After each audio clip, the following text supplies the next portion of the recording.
Hi, everyone. Welcome to the third episode of the weekly Handmade Chat podcast.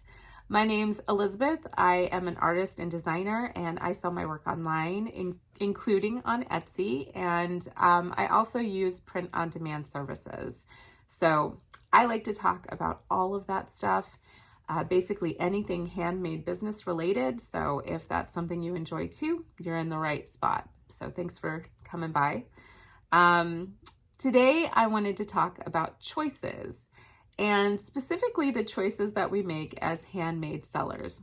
And I got to thinking about this because I was doing a Target run the other day, and oh my gosh, have you guys ever done a Target run? It's life-changing. It's life-changing. You could spend a half an hour in a Target, or you could order your groceries online, go there in 2 hours, pick it up, or anytime in the next 24 hours. And they even offer you the opportunity to purchase a coffee and have it brought to your car when you pick it up. It's a beautiful thing. It's a beautiful thing. And I was doing a Target run the other day, and I got to thinking about, that's an easy choice for me, right? Because it doesn't cost me any extra money unless I get a coffee. But it doesn't cost me any extra money, and I can get my grocery shopping done very quickly, and that maximizes the time I have to do other things. So it's a very easy choice for me. But then on the flip side from that, there are some things that are worth spending a little extra time to maybe save some money. In that order that I got from Target, I got 2 fresh pineapples, and I processed them, cut them all up myself when I got home, and put them in a Tupperware and put them away. Doesn't take me a lot of extra time to do, but that saves me a ton of money. It's a little bit of extra effort. It's a little bit of extra time, but I've gotten really good at processing pineapples, and I've gotten a really sharp knife. I just have to be really careful of my digits as I'm doing it.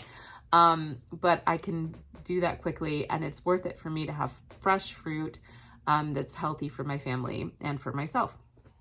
So these choices we're making daily as just people. But then when it comes to our businesses, we're making a lot of these kinds of choices as well. And we're incentivized by 2 main things, I find, which are money and time, because those are 2 limited resources for us. And we're really motivated by increasing the money resource, of course, as business people. But one thing that I have noticed, especially with a lot of people starting in print on demand recently, is that the money becomes the most important thing. And even though money and time are 2 of these motivating factors in a lot of the choices that we make, I think that we need to still keep them in mind, but also look at the bigger picture and talk about the why of our businesses, and let the why of our business motivate our choices. And that will increase the authenticity of our businesses. So what do I mean by that? Well, what I mean is that your business should, to a certain extent, be a reflection of yourself and your motivation. And your motivation is going to drive the choices that you make for your business. So you do not want to just create a business that is focused on solely making money, whatever the, excuse the pun, whatever the cost. You don't want to just copy the best sellers on Etsy. You don't want to just go to AI and get a ton of very quick AI generated ideas. You can do that and use that a little bit, but I still think that things that are coming from yourself, ideas that are coming from yourself, ideas that are really important to you, that represent your values, your interests, are going to be more worth your time in the long run. So for instance, if I was starting a new business and I wanted to make a bunch of products, I could go and I could, go to Chat GPT, find a niche, and kind of, generate a list, get a prompt on there that would generate a list of great phrases to put on shirts that have to do with my niche. So I could do that. I can make 100 shirts with 100 different phrases. and spend all of my time making unique mock-ups and extra information and promoting it online, and all of this energy that I'm putting into this, all of these choices to place my energy into this task of taking these 100 ideas that were generated for me and putting them out there on the internet. And I could still not make money on them. I could possibly make money on them, but it may not be that much. But then in the long term, what am I left with if I don't make money on these products? I'm left with really nothing that I own. I'm left with something that was generated by something else that I spent hours upon hours creating these products for. But it has nothing related back to me. And instead, I could have generated my own ideas. I could have generated my own artwork. I could have generated my own writing, if it's a text-based product. And I would have a number of things to show, even if I never sold a single product. First of all, I would have the experience and I would have the education that I gained in making those products, because whenever you make something, you're learning about your creative process. You are growing as a creator, as a designer, etc. But then beyond that, I would have a number of portfolio pieces I could use. I would have maybe a number of visual assets that I could use in different products. I would have, even if I wanted to eventually, I could sell some of these assets to other people.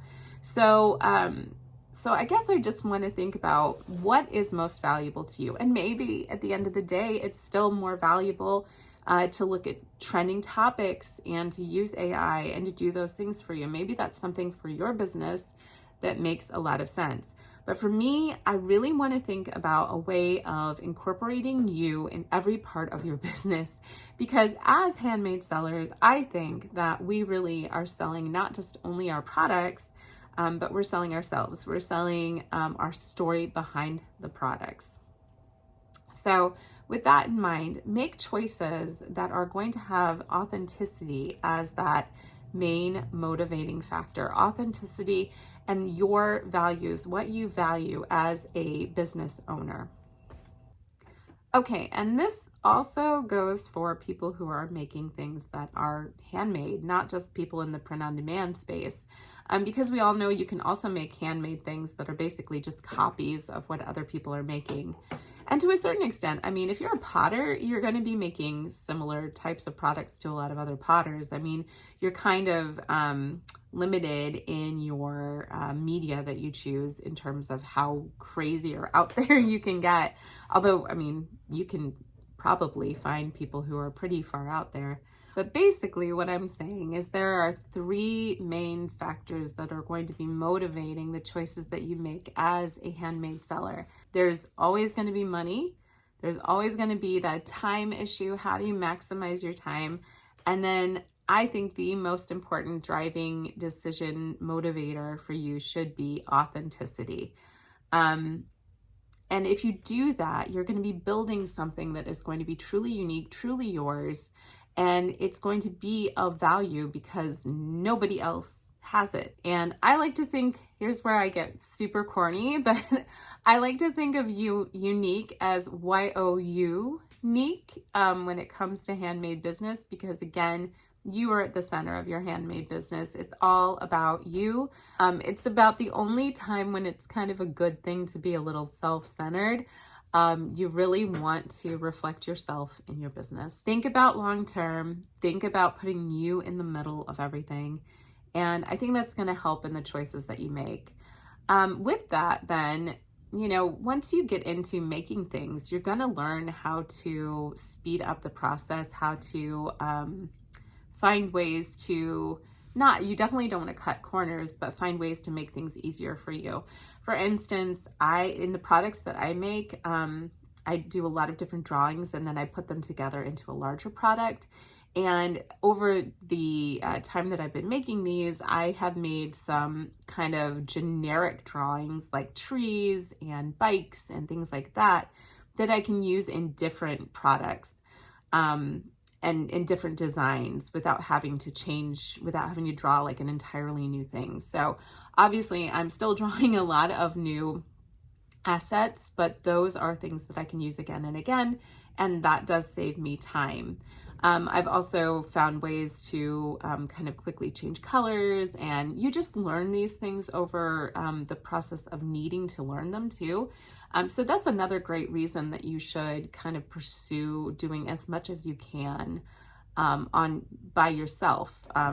Because again, if you're going to have a creative business, you should be creating and not just regurgitating, or I guess I would look at a lot of what people do with AI as processing. I don't think that's really creating something. I think that's processing something that's being created by something else.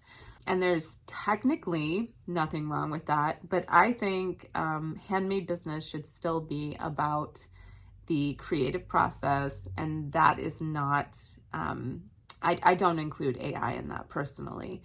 Some people may disagree with that, but I just don't.